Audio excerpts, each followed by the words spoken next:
diciéndole a mi papá que no, que a mí en cualquier momento llegaban conmigo en una bolsa. Yo salía del internado y me cogía era irme para la calle con mis hermanos y allá me enseñaban a robar, me enseñaban a desvalijar un carro. Yo ya tenía otro pensamiento.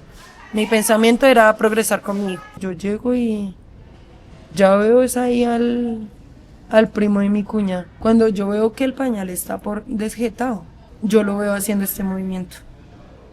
Tan entretenido estaba en su cosa que él ni se dio cuenta que yo entré. Yo me le boto y sigo y sigo y sigo y sigo y sigo y sigo y sigo. Me dicen eso que tengo la condena máxima, que sin rebaja alguna. Nunca llegué a pensar de que mi propio hermano fuera el que me iba a poner el denuncio. ¿Tú estás segura de lo que pasó?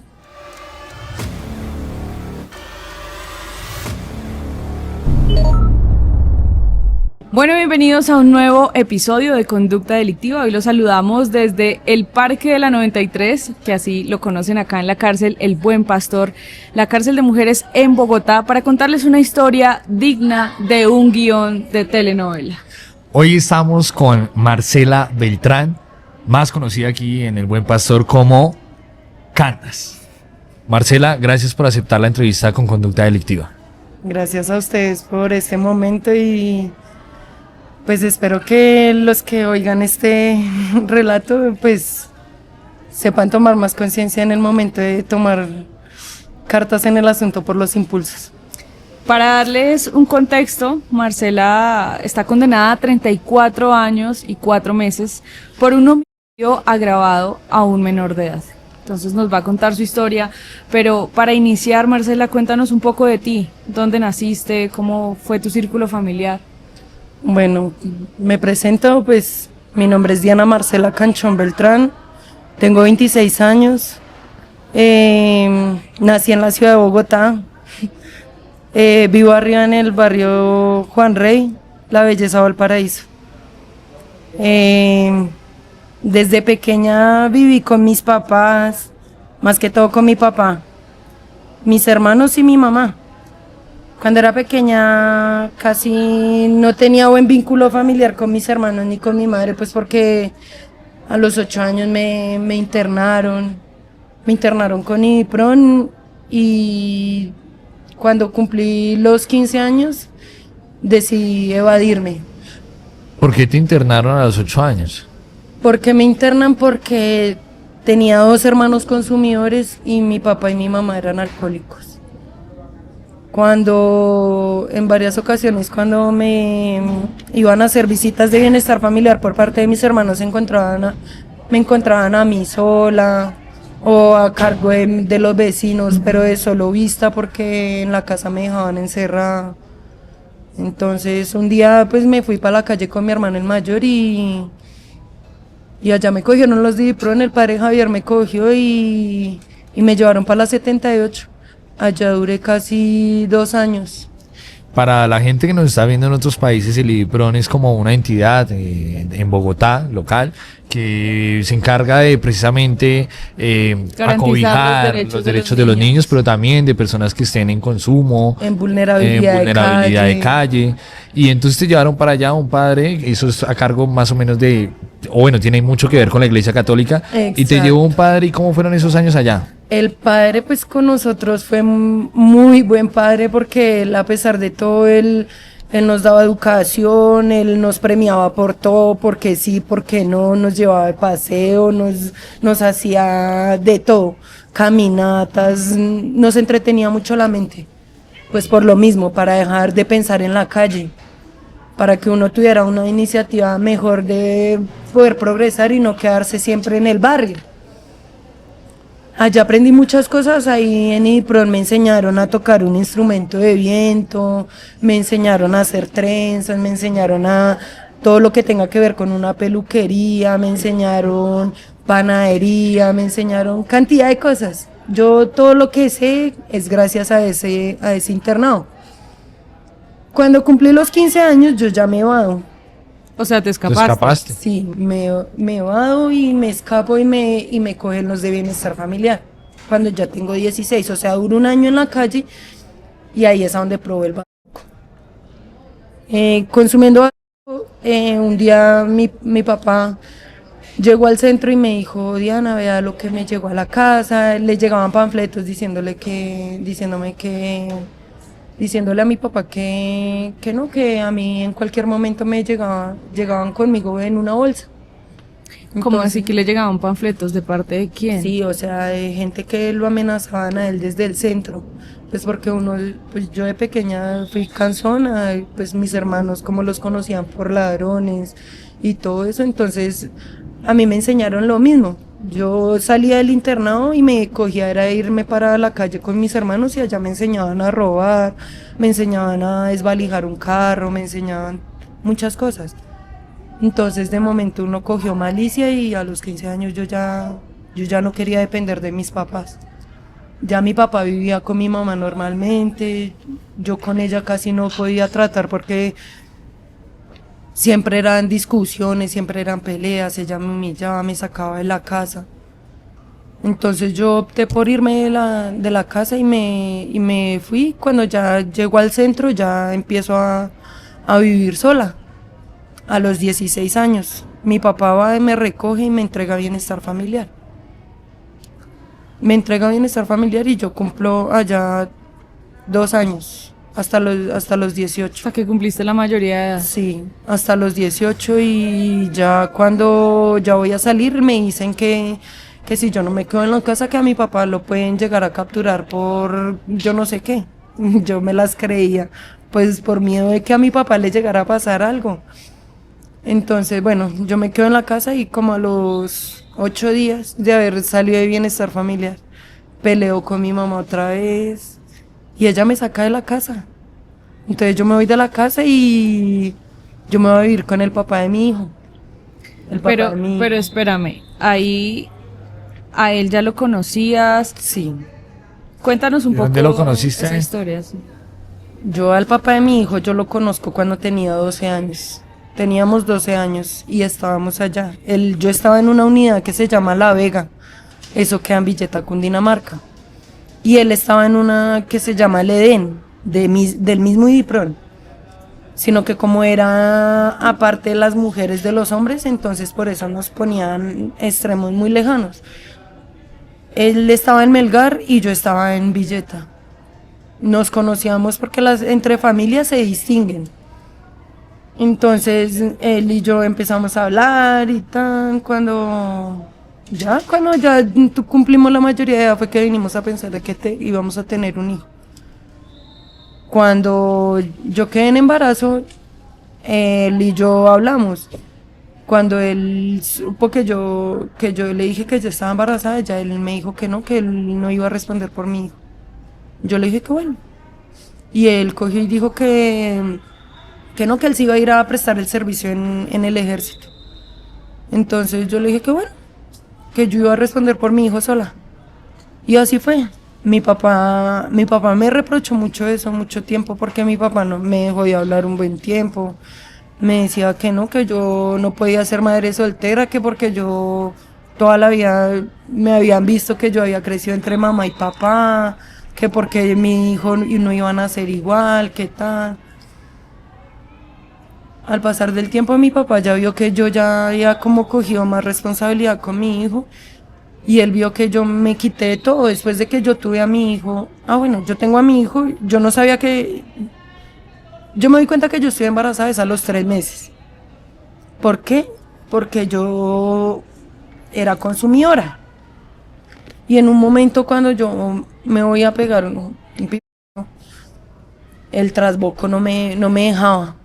O sea, yo vomitaba y vomitaba y vomitaba y no me dejaba el trasboco. Entonces, yo me voy para el hospital y en el hospital ahí me dicen que yo voy a ser mamá. Yo voy y le cuento eso al papá de mi hijo y el papá de mi hijo me dice que él no va a responder por mí, entonces yo sigo consumiendo. Siguen pasando los días y entonces ya me siento muy enferma. Entonces mi papá de ver que yo ya no iba casi a la casa, entonces mi papá se va hasta el centro y me busca y me encuentra enferma. Cuando me encuentra enferma, él me dice que nos vayamos para la casa. Y yo le digo que no, que yo no me quiero ir para la casa. Y él me dice que sí, que mire que yo como estoy de enferma. Yo me voy con mi papá para la casa y allá empiezo a rehabilitarme, empiezo a bajar la abstinencia, mi papá me controlaba todo, la ansiedad, todo. Él sabía que la leche en polvo era lo único que me calmaba. O sea, ahí lo que yo entiendo, tú estabas ya en una condición básicamente de calle, ya eras un habitante de calle. Exacto. Cuando Ay. te enteras que estás embarazada, o sea, tú saliste del bienestar familiar, a las 3 semanas te peleaste con tu mamá y cogiste condición de calle. Ujú. Exacto, yo me voy para la calle de una vez. Yo vivo con el papá de mi hijo como unos días y ya después me quito. A los 3 meses cuando me doy cuenta de que ya estoy embarazada, es que ya, claro, mi papá se da cuenta que yo ya vivía 4 meses, 5 meses como por la calle. Y entonces él se fue a buscarme. Y cuando me vio me dijo que no, que me fuera para la casa. Que así a él le tocara pagar un arriendo para que yo me pudiera quedar en una casa tranquila y segura. Y de que él iba a estar tranquilo de que yo estuviera bien. Entonces él lo hizo. No, me llevó para la casa, no, me bañó, me cambió todo. Me dijo, me empezó a preparar comida porque él veía que yo no soy buena para la comida, muy poquita de las veces. Y entonces, así fue. Cuando yo estaba en embarazo, mi papá me apoyó mucho. Fue el único que me apoyó, porque yo peleaba demasiado con mi mamá. Y con mis hermanos también, pues porque mi hermano mayor estaba en la cárcel. Cuando cumplí 15 años, mi hermano mayor cayó a la cárcel ¿Y por qué? por varios delitos también de hurto. No. Mi hermano mayor todavía está en la cárcel. Y claro, yo ya me voy yo ya estoy ahí, bueno, ya estoy conviviendo tranquila ahí con mi papá, yo ya nace mi hijo, yo sigo con mi responsabilidad de mi trabajo, tranquila, ya me había quitado ese chip de la cabeza de que vivir en la calle, de que la locura, la delincuencia y todo eso, yo ya tenía otro pensamiento. Mi pensamiento era progresar con mi hijo. O ese era mi pensado. Yo no quería saber nada más del mundo exterior que no fuera con mi hijo. Cuando se llega a enero del 2021, ahí fue un año muy difícil. Ahí empezó el año muy difícil. Yo llamo un día como hoy, un 24 de enero que cumple años mi hijo. Y yo la llamo, yo le digo, hola madre, bendición, Dios la bendiga y tal. Y ella coge y me dice, ay, no me llame, que estoy enferma y estoy hospitalizada y usted que me viene a molestar, que yo no sé.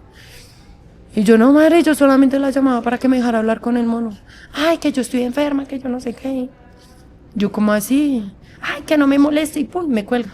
Así como era ella. Bueno, pues ahí llamo a mi papá y mi papá me dice que le hicieron el examen a mi mamá y que le salió positivo. ¿Positivo Entonces, para qué? Positivo para tener COVID-19. Yo voy a donde mi papá y mi papá me dice que está en el hospital de San Blas mi mamá. Cuando yo voy, yo llego y yo veo a mi papá ya llorando, ya mal. Mi papá estaba muy mal y él coge y me dice, Diana, ahora sí nos quedamos sin la vieja. Y yo, como así, viejo, no me diga eso. Y que sí, Diana, ya nos quedamos sin la vieja, la hospitalizaron, la intubaron, la metieron a la UCI, que yo no sé qué. Ay, yo empiezo a tomar pensamientos más como de ira. Entonces yo empiezo a renegarle a Dios, yo empiezo a alejarme de Él, yo empiezo a decir que por qué a ella, si ella no era mala, la mala era yo. Entonces, ¿qué por qué pasaba eso? Yo me empecé a alejar de Dios y entonces ahí empiezo con mi primera recaída.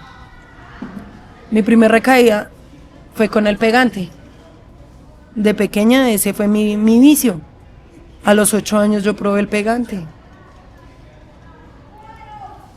Yo empiezo a galearme, entonces como a las 4 de la tarde pasa eso. Como a las 6 de la tarde yo ya tenía que estar en la unidad. Y yo llego a la unidad, pero mal, llorando, tras de encima galeada. No, paila. Entonces me mandan con un psicólogo y me dicen que lo que pasa, que yo porque otra vez en eso, si yo ya lo había dejado, que yo no sé qué. Y entonces ahí me empiezan a meter terapia psicológica, pero yo sabía que no podía tomarla porque yo sabía cuáles eran mis pensamientos. Cuando, como en febrero, mi papá llega allá a la unidad y me dice, Diana, tranquila, que la vieja ya está bien, ya la desentubaron, ya la desconectaron, ya la tenemos en la casa, le pusieron pipeta de oxígeno, que yo no sé qué. Y yo, bueno, normal, entonces ya está más tranquila. Duró así como mes y medio.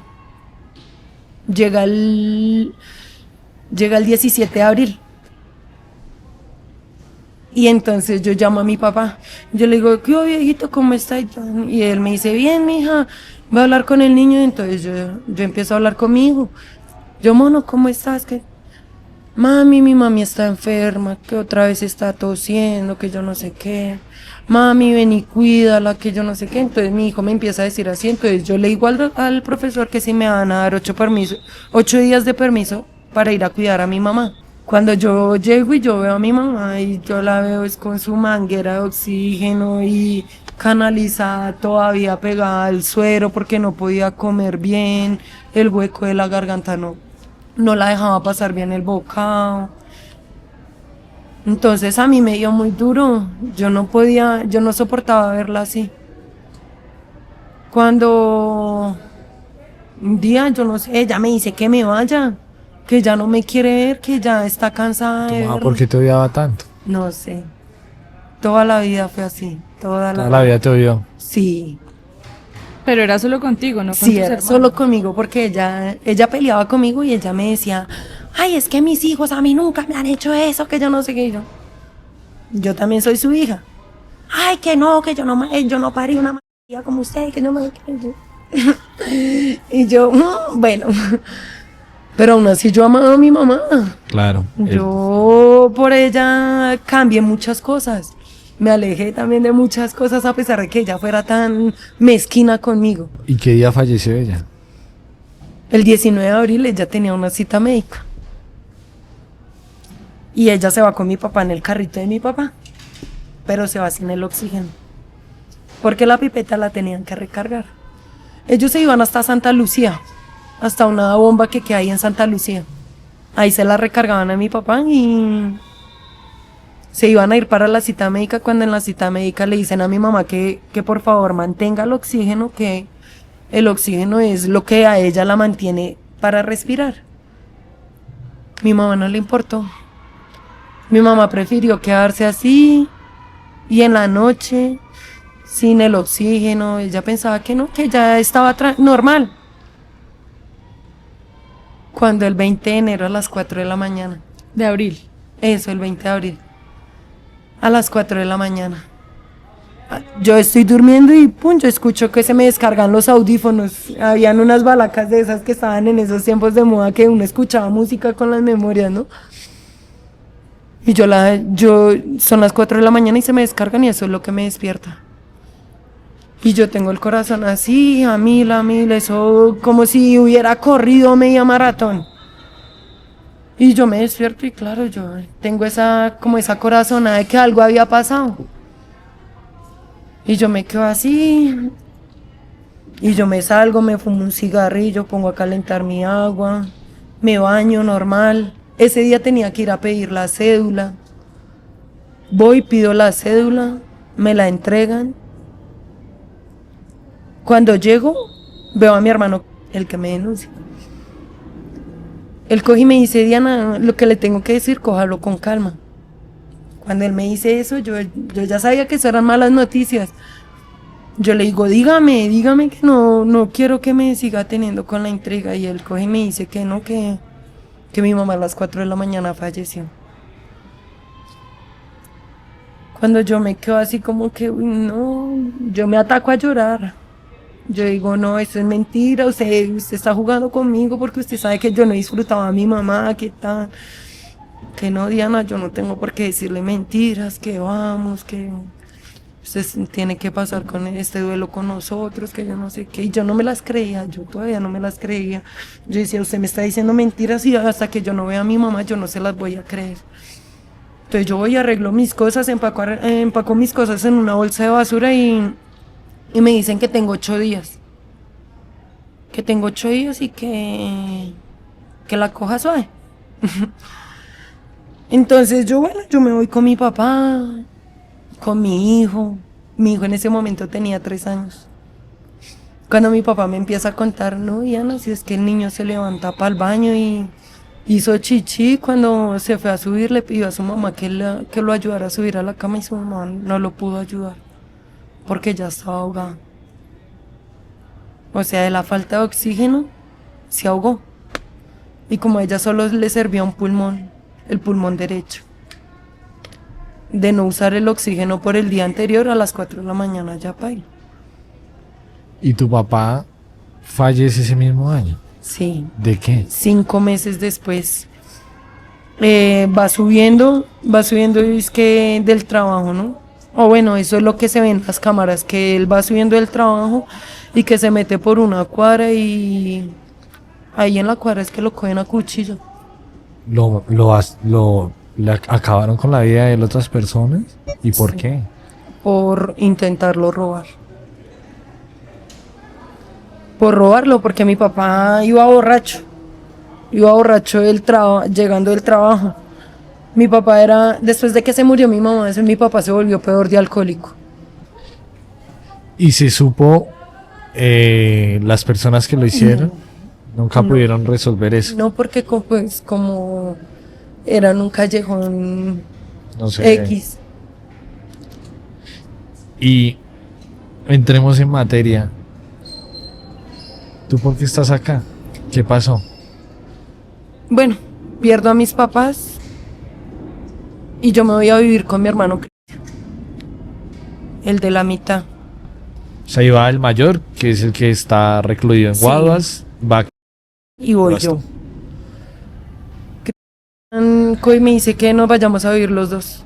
Entonces yo le digo que sí, que yo no quiero quedarme ahí en la casa de mis papás sola. Entonces él me dice, vamos y se queda con nosotros en la cuarta.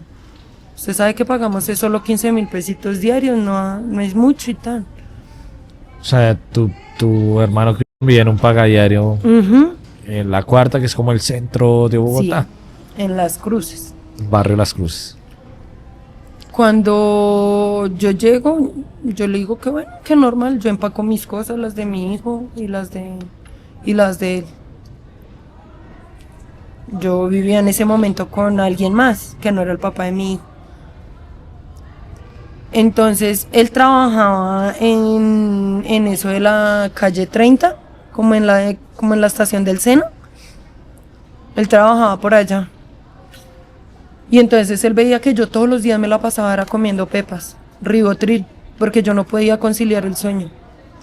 Yo no podía dormir, yo sentía que yo duraba 2, 3, 4 días sin dormir y yo sentía que ya me olía la cabeza de la loquera de estar pensando, de estar analizando, de estar mirando qué poder hacer por mí y por mi hijo. Porque en ese momento solo pensaba por mi hijo. Cuando, no sé, ya de vivir de tanta pepera, pasaron así como 10 días. Yo no pude ir ni al velorio de mi papá, no pude ir ni al entierro, no pude ir a ninguna de esas cosas porque yo sentía que no lo iba a poder dejar ir en paz. Porque sencillamente él para mí fue mi motor. Cuando, no sé, y de ahí pasaron unos días y mi hijo un día coge y me despierta así en la cara acariciándome, diciéndome que tiene hambre. Yo le digo que por qué tiene hambre si yo todos los días le daba plata a mi cuñada para que ella le cocinara a mi hijo. Entonces él me dice que no, que él ya no quiere comer más comida de esa, que él quiere comer la comida que yo le preparo. Entonces claro, yo ahí reacciono, yo digo, Dios mío, yo me estoy matando sola y voy a matar a mi hijo. Entonces yo opto por empezar otra vez mi vida normal. Trabajar, vivir para mi hijo, todo. Los 2 primeros días yo llegaba muy tarde, llegué muy tarde a la casa, como al cuarto día es que yo llego temprano, como a las 4 de la tarde. Y yo llego así, cuando voy llegando yo veo a mi hermano ahí parqueado en la puerta ahí del pagadiario. Y yo lo veo y le digo, ¿qué hubo? Dios lo bendiga. Y él me dice que los niños están adentro, que entre. Y pues normal, yo entro, descargo mi maleta cuando mi hijo me abraza por la espalda y me dice, mamita, que bien. Cuando yo veo a mi hijo solo, a mí se me hizo muy extraño porque mi hijo siempre se la pasaba con mis sobrinas. Como para poner un poco de contexto, tú llegas ese día, estaba tu hermano, adentro ya vivías con tu hijo, ¿quién más vivía en esa casa? Bueno, ahí en esa casa vivía el administrador de la casa, los dueños de la casa y pues las varias familias de más, pero conmigo vivía en sí mi hermano, la mujer de mi hermano, las 2 hijas de la mujer de mi hermano y mi sobrina. En sí ellos eran 5, mi hijo, mi pareja y yo. A los días fue que vino a llegar el primo de mi cuñada. Me lo presentan, él coge y se presenta. Cuando ya como a los días él se da cuenta que yo ya estoy trabajando, de que yo me la paso es en la mía con mi hijo, yo a duras penas iba era solo por mi sobrina y ya. Él veía que yo llegaba muy tarde.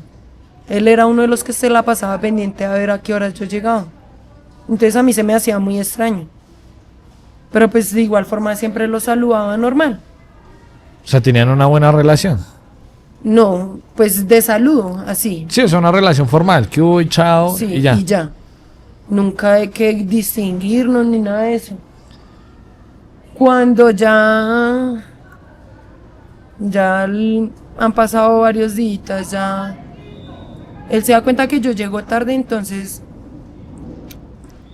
yo no sé, yo creo que él ya tenía pisteado las horas, yo no sé. Yo llego ese día a las 4 de la tarde de trabajar y yo llego con los paquetes de mi sobrina, de las hijastras de mi hermano y de mi hijo. Yo a todos les repartía todo por igual.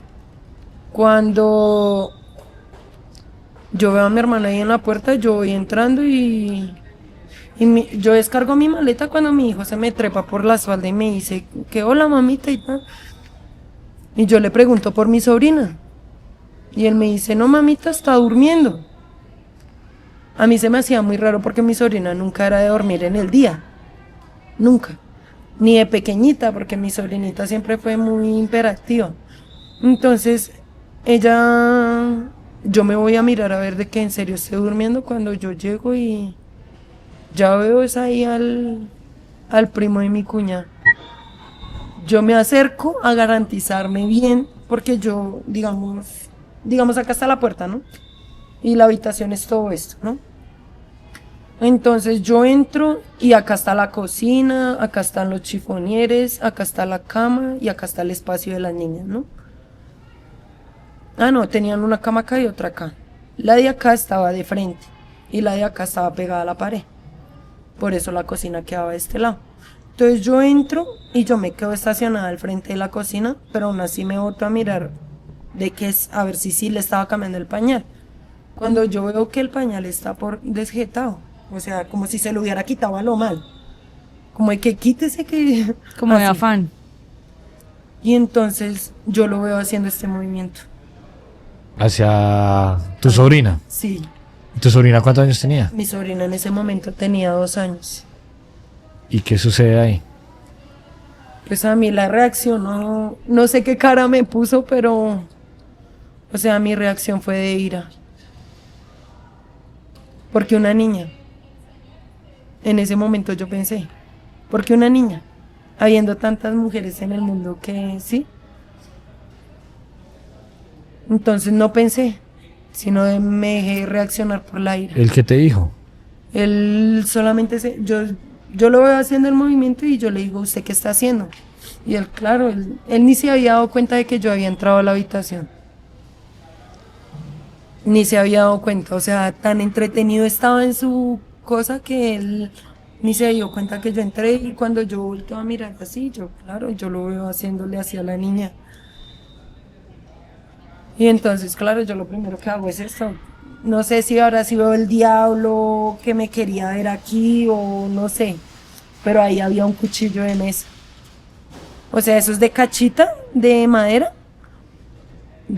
Pero de cocinar. sí, O sea, de esos de picar, O sea, esos de cocinar estaba dentro del cuarto. sí.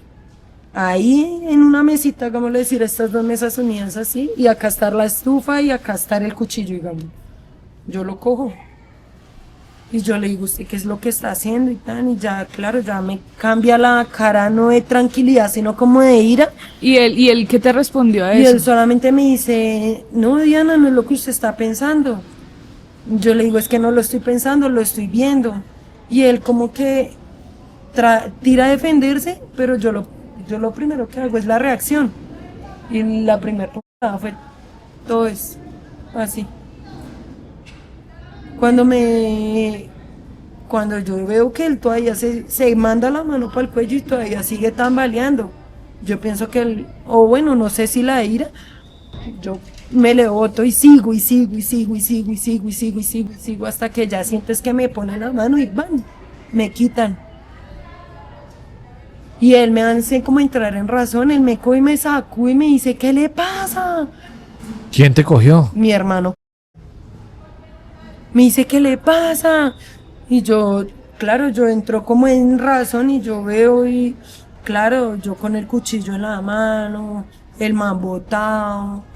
Entonces, ya claro, como que los gritos descartan a mi hijo y mi hijo sale corriendo y me coge las piernas. Y yo veo a mi hijo así en mis piernas y claro, ya trato de como de calmarme un poquito, de pensar qué es lo que estaba pasando. Cuando me dice, usted lo mató, usted lo mató, usted lo mató. Y yo solamente me cojo la cara y me dice, váyase, váyase, váyase. Entonces yo empiezo a atacar mis cosas y yo me voy. Pero tú lo viste y él todavía estaba con Sí, vida. no, con los ojos abiertos. Lo veo con los ojos abiertos, pero no lo veo así como respirando, nada. O sea, tú sabías que sí, lo has matado. obvio. Cuando de momento yo cojo y yo llego al terminal y yo llamo a mi pareja y le digo, y él me dice que no, que nos vamos para Cúcuta, que lo espere ahí en el terminal y que nos vamos para Cúcuta. O sea, tú le contaste a tu pareja, le dijiste, No, yo acabo todavía no le había contado. Yo le dije, no vaya a llegar a la casa porque estoy guiriando. Wiria en los términos acá en Guiriando en los Colombia. términos de la En calle. términos, es que estoy tengo un en problema, problemas. tengo un problema. Para los que no están viendo en otro país, tú le dices, tengo un Estoy guiro, guiriando. tengo Sí, un problema. así le dije. Y él me entendió. dice, sí, y él me dice, ¿por qué? ¿Qué pasó? Y yo le digo, no, y cuando llegue acá al terminal, yo le explico. Y él me dice, bueno, y bueno, ¿para qué al terminal? Y yo le digo, no, es que venga que cuando llegue, yo le explico. Y entonces él me dice que bueno, que normal. Cuando él llega, yo le explico que había cogido a cuchillo al primo de mi cuñada y que creo que lo había dejado morraco. Le digo así. O sea, Sí, le digo, porque no creo se que lo dejé ríen. morraco. Pues no importa, Le digo así, fíjate. o sea, muerto. Y él coge y me dice que en qué momento, que porque había pasado eso, que yo no sé qué, cuando él me dice, Diana, ¿cómo así que o sea, yo le explico, yo le digo, no, es que él estaba manoseando a mi sobrina, ¿qué tal? Y él coge y me dice que no, que entonces que nos vayamos para Cúcuta. Nos vamos para Cúcuta ese mismo día, el 16. Y yo el 19, como el 19, 20 de septiembre, yo llamo a mi hermano. Y yo le digo, hola, ¿cómo está? Y tengo problemas. O sea, le digo, ¿tengo güiro? Y él me dice, no, tranquila, mi hermana, que los problemas de la casa se quedan en la casa, que yo no sé O sea, él no te dijo que él estaba fallecido. No, él no me dijo nada de que estaba muerto ni nada de eso. Él me dijo, tranquila, que los problemas de la casa se quedan en la casa. Entonces yo me confié, yo dije, bueno, mi sangre no hice nada. Normal. Cuando ya llega como noviembre, diciembre, y yo ya estoy como aburrida de vivir en Cúcuta. Entonces yo vuelvo y lo llamo. Yo, Cristian, ¿será que si yo me devuelvo, tengo güiro o no tengo güiro? Ay, Diana, usted sabe que los problemas de la casa se quedaron en la casa, que yo no sé qué. Y yo le digo que bueno, que yo me voy a devolver para Bogotá. Yo me devuelvo para Bogotá el 3 de enero. Me devuelvo para acá, para Bogotá, el 3 de enero y llevo a mi hijo para la casa de mi tía. Y le digo a mi tía que por favor me cuide al niño mientras yo trabajo. Pero yo no estaba trabajando, yo estaba robando. Yo me la pasaba todos los días robando arriba en la séptima al lado de la Universidad Javeriana. Me la pasaba por allá. Y yo llegaba con el diario allá donde mi tía de 200, 250, 300, así. Entonces mi tía no llegaba a pensar de que yo me la pasara haciendo algo bueno. Entonces ella prefería que yo me la pasara en el día por fuera y que en la noche llegara a medio que mi hijo me viera. Porque todo el día se la pasaba preguntando por mí, que qué era lo que yo hacía, qué tal, que yo no sé qué. Pasaron así los días cuando yo me encuentro con mi hermano. Yo le digo que ¿cómo estamos? Me dice, no, bien, tranquila Diana, que yo no sé qué. Yo, bueno, normal. Cuando un día no pude ir para el 2 de febrero, en la noche, yo me subo con un parcero para la estación, para arriba de Sierra Morena. Y el parcero me dice que no me quede en el centro, sino que me vaya con él para Sierra Morena. Yo le digo que no, que tengo un dolor de muela muy feo. Y él me dice que bueno, que entonces que nos quedemos en la casa de él y que yo madrugue y que me vaya para la cita médica para que me saquen la muela. Yo madrugo a las 4 de la mañana cuando un retén ahí de los policías estaban pidiendo papeles. Y se los piden primero a mi socio, no me los piden a mí. Entonces yo cojo y le digo que no, que yo no tengo papeles. Me dice el número de la cédula. Yo le digo que no me lo sé. Entonces él me dice, ponga la huella acá. Y yo la pongo.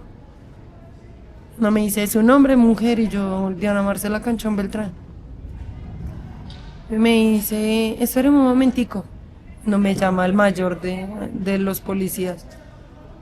Mujer, ¿usted cómo se llama? Y yo le digo otra vez mi nombre. Cuando él me dice, usted queda capturada por el delito de homicidio agravado, que yo no sé qué, tiene derecho a guardar silencio, todo lo que diga será usar. Bueno, los derechos del capturado.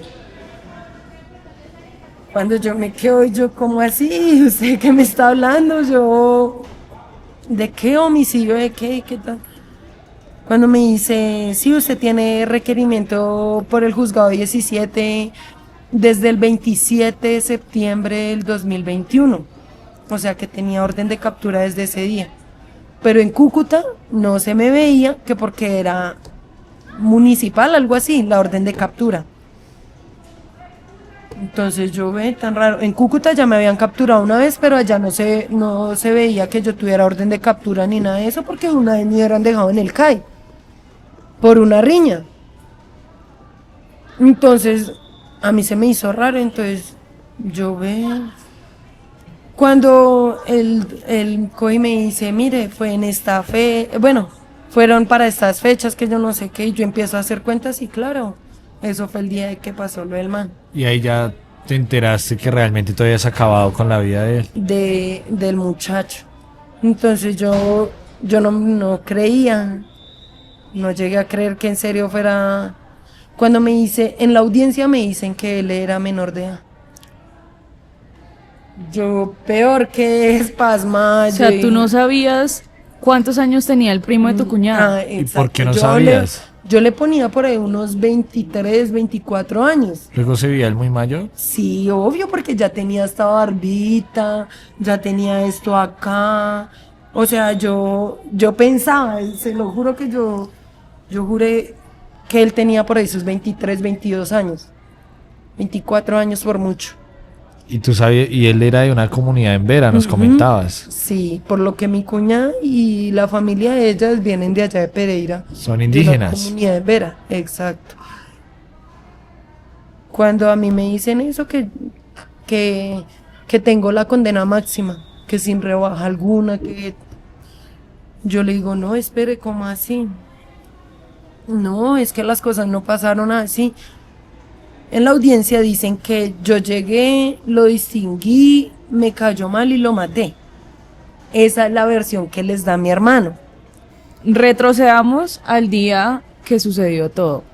Tú te vas y ¿qué pasa con el cuerpo de ese muchacho? ¿Qué pasa con tu te hermano? Llega la contaron después? policía. ¿Qué te contaron? No, a mí lo que me cuentan es lo de la audiencia. Ahí yo no sabía nada, yo no sé ni si lo llegaron a levantar, no, nada. Yo solamente hablaba con mi hermano para saber si alguien me había puesto denuncio o no. Nunca llegué a pensar de que mi propio hermano fuera el que me iba a poner el ¿Y denuncio. cómo pasó eso? ¿De qué te enteraste de tu hermano? Pues me entero es en la audiencia de que mi hermano es el que me está denunciando por el homicidio. Y entonces yo les digo, claro, yo lo acepto que lo maté, pero es que yo no lo maté porque llegué, lo distinguí, me cayó mal y lo maté, no. Entonces ahí me paran la audiencia y le dicen a mi abogado que hable conmigo. Que como así, si no es así las cosas, entonces que él argumente qué fue lo que pasó. Cuando el abogado me está pidiendo que le cuente, yo le digo, no, es que así no fueron las cosas. Sí, yo acepto que yo estaba droga y todo, porque yo ya me había comido 2 pepas anteriormente, 5 minutos antes, pero yo nunca pensé que las pepas se fueran a estallar en 2 minutos. Pero, Marcela, ¿tú estás segura de lo que pasó? Sí, obvio, porque yo lo vi. Pero tú estabas bajo los efectos de la droga. No, porque yo en todo el día me la había pasado trabajando. Yo hacía que como 2, 3 minutos me había comido 2 pepas, 2 Rivotril, para poder estar tranquila, o sea, llegar a dormir tranquila. Pero dio la maravillosa sorpresa de que me encuentro es con esa realidad, ¿sí me entienden? Cuando yo veo eso, hasta yo también lo llegué a pensar, yo dije, ¿será que yo vi cosas que no eran? Y claro, cuando me dicen, no, Diana, mi cuñada es la que me termina de complementar las cosas y ella es la que me dice, no, Diana, es que cuando usted llegó, si usted no hubiera llegado, él, quién sabe qué hubiera hecho porque ya se quejaba. O sea, tu La misma niña. cuñada, o sea, la hermana del occiso de la persona a la que tú le quitaste la La prima, porque eran primos. que era prima del occiso, te cuenta a ti, te dice si realmente él sí estaba haciendo eso, ya te confirma eso. Sí, ella lo terminó de confirmar porque la niña, ella se sentía fastidiada, ella no quería que ningún hombre ya más volviera a tocarla. O sea, ella, después de que pasó eso, ella ya no dejaba que fuera niño, niña de la misma de ella, no permitía que se le acercaran porque ella ya empezaba a gritar. Como era tan niña, entonces ella todavía no hablaba ni bien. Y la fiscalía pudo determinar, La fiscalía- legalmente quedó claro que él Sí. sí estaba haciendo eso. Ante la fiscalía sale que ella quedó con un trauma psicológico, porque fue un doctor a revisarla. Y ella ve al doctor entrando y cuando lo ve, ella empieza a gritar. Ella empieza a gritar y empieza a patalear y empieza así muy mal, se pone muy mal cuando sale el doctor y ya como que ella se tira a calmar y ve que entra una enfermera y que la revisa y que entonces ella ya va como cediendo. Ahí ya se dan cuenta de que la niña le tiene miedo a los hombres. Entonces ahí en medicina legal tiene temor hacia los hombres. Y todavía, ella tiene ya 5 años. Marcela, ¿por qué cree que su hermano le decía, no, tranquila, todo está bien, y él mismo la denunció? Pues como para traerme. Porque él sabía que yo no tenía más familia. Yo no tengo más familia que no sean mis hermanos. después de que se hayan fallecido mis papás. Pero, ¿por qué lo hizo él si, pues lo que usted hizo fue, digamos que, defender a su sobrina? ¿Por qué cree que él la denunció? No sé, la verdad, siento que fue como envidia, no sé. ¿Y por qué le tendría envidia? Porque a pesar de que toda la vida comí mucha mierda, siempre tuve como la valentía de tener la cara en alto para ayudar a salir adelante a mi familia. O sea, fui la menor y fui la que sacó la cara por mi familia. Fui la única que se graduó, fui la única que terminó el bachillerato, fui la única que pudo hacer algo por su vida, no por el vicio. Porque mis hermanos desde muy pequeños cogieron el vicio. Mi hermano mayor tenía 8 años cuando cogió la vaca. Y el que le sigue cogió la vaca a los 11 años. O sea, ellos pensaban que yo iba a seguir el camino de ellos. Unos días antes de que mi papá lo matara, mi hermano había tenido un alegato con él, en el que él le decía que porque él iba a seguir viviendo en la casa que era de mi mamá. Y entonces mi papá cogió y le dijo, pues ni para el perro, ni para el gato, todo va a quedar a nombre de Diana y de David. Y entonces mi hermano ahí cogió y se empezó a armar de valor conmigo. Y él cogió y empezó a decirme, ay, es que con usted, es que siempre a usted, siempre todo es con usted, que yo no sé qué. Pero nunca llegué a pensar que mi hermano fuera a coger represalias por eso, porque él sabía que así viviera o no viviera yo, él siempre iba a vivir ahí. Así quisiera o no quisiera yo. Pero aún así él se votó por pensar de que yo iba a cerrar la casa solo para mí, para mi hijo, y no los iba a dejar entrar a ellos, sabiendo que mi sobrina estaba muy pequeña. Entonces mi hermano, no sé qué habrá pensado en ese momento, si habrá querido cogerla conmigo, no sé. ¿Cómo así? O sea, había una herencia que habían dejado tus papás y tus papás te dejaron todo a ti y a tu hijo. A tus hermanos no les dio nada. ¿Y tú crees que por eso tu hermano te denunció? Sí, ¿Y en la audiencia te viste con tu hermano? sí, ¿Y que pudiste hablar con él no, después de eso? no me dejaban. No me dejaban, porque a veces él decía que yo lo llamaba. Sí, yo lo llamé en varias ocasiones para decirle que si él quería su casa, que yo se la dejaba, pero con tal de que me dejara mi libertad tranquila. Yo quería era ver a crecer a mi hijo, no quería nada más. Y él cogió y me dijo, Diana, es que usted tiene que pagar lo que hizo. Y yo le dije, es que yo no hice nada más. No hice nada malo, yo solamente estaba defendiendo a su hija. Ay, que usted solamente piensa en usted, que yo no sé qué, que su ira, que... Y, y hoy en día, ¿cómo es la relación con tu hermana y tu cuñada? ¿Qué piensan ellos de ti? Pues con mi cuñada me hablo ahí a raticos. Y ella te lleva en un buen concepto. Sí, ella, pues por lo menos ella a mí no me ha dejado de hablar, no me deja de agradecer por lo que hice por mi sobrina. O sea, ella te agradece por haber acabado con la vida del propio primo. Sí, pues porque ella no llegó a pensar de que el primo fuera a hacer eso con la hija de ella. Yo creo que no lo hizo con las dos chiquiticas porque las dos chiquitas ya eran más conscientes. Ya hablaban. Ya hablaban. Obvio, en cambio mi sobrina todavía no hablaba. ¿Y tu hermano? Nunca más volví a saber de él después de que me condenaron. ¿Qué sentiste cuando te dijeron el tiempo? Cuando me condenaron yo no pensaba en nada, quería morir. Quería morir. Yo decía, toda mi vida no voy a volver a ver a mi hijo. No voy a volver a verlo crecer, no voy a volver a verlo triunfar, no voy a volver a estar con él en sus momentos de alegría, en sus tristezas. No voy a poder volver a hacer su bastón, no voy a poder... Nada.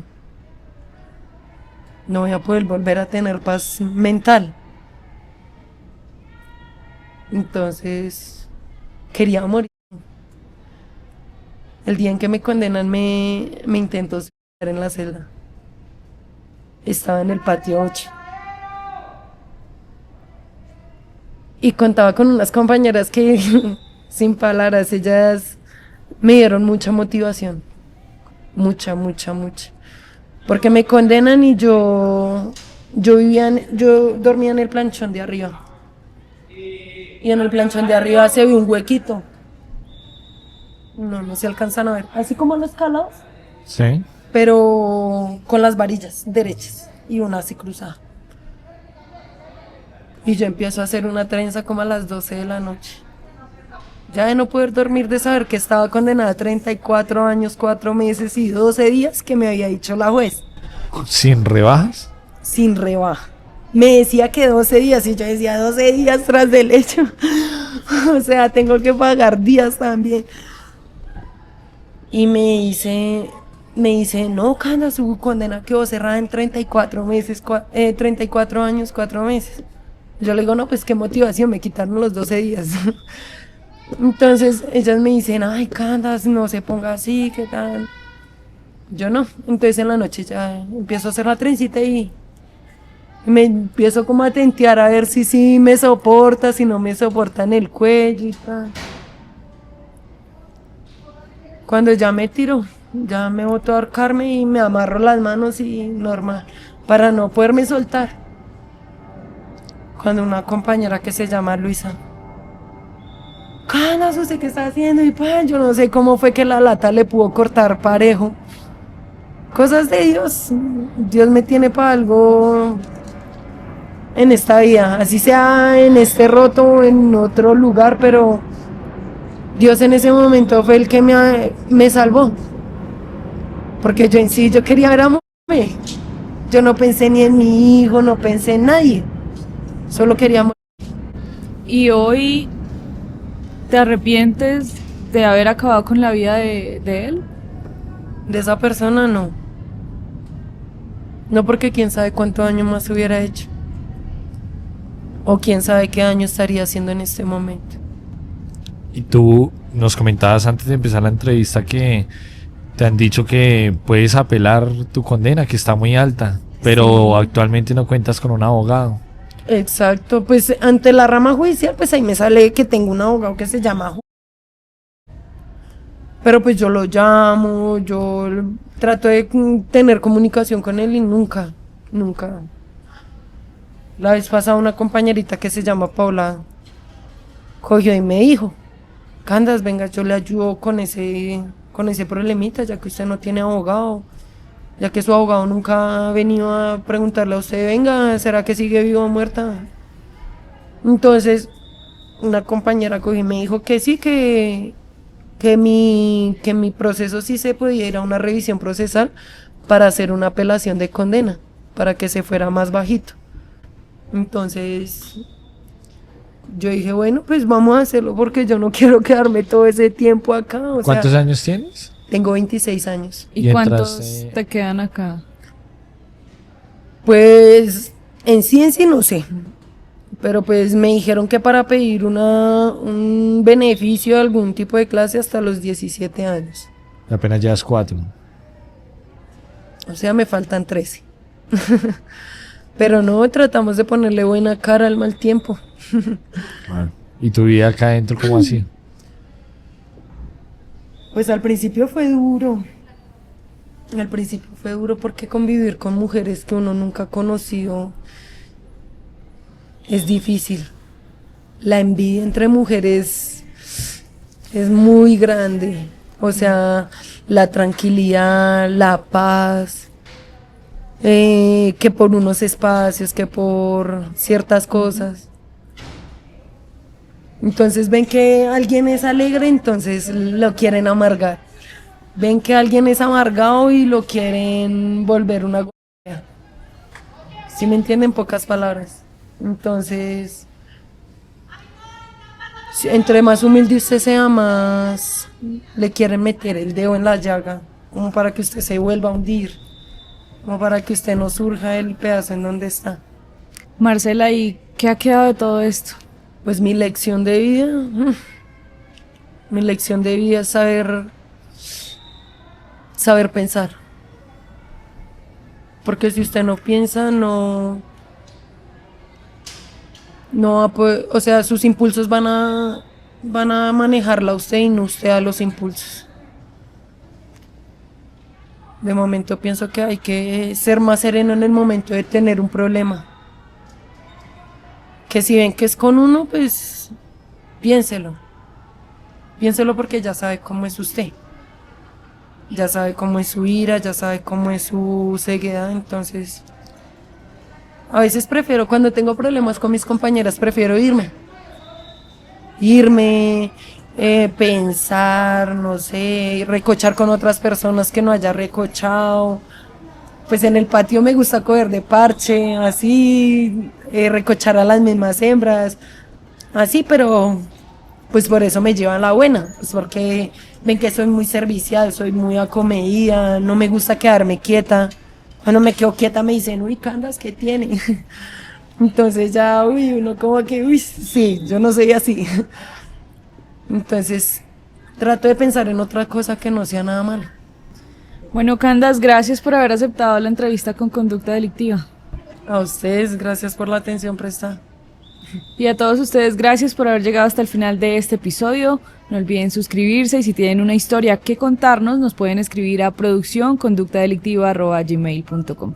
Esto fue un capítulo más de Conducta Delictiva.